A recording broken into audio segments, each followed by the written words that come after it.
So sa susunod na mga araw subukan natin maghunting dito guys. So kabundukan dito, parang magandang maghunting dito guys.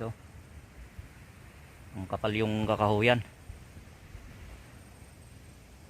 Kung nakikita nyo yan guys, yan yung hunting area natin. Dito tayo ngayon sa ating trail, Minsyong Trail, Mount Paldingan. Wala tayong kasama ngayon, mag-isa lang tayo. Napakaganda yung view. Ano? Yan yung City Core solar power dito sa Binalonan, Pangasinan.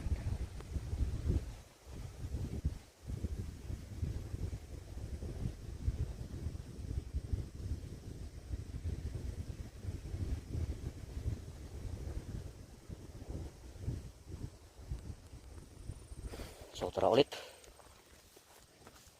Pasabol naman yung daan. Tatagos na tayo sa Takyon, San Manuel, Pangasinan. Okay, let's go.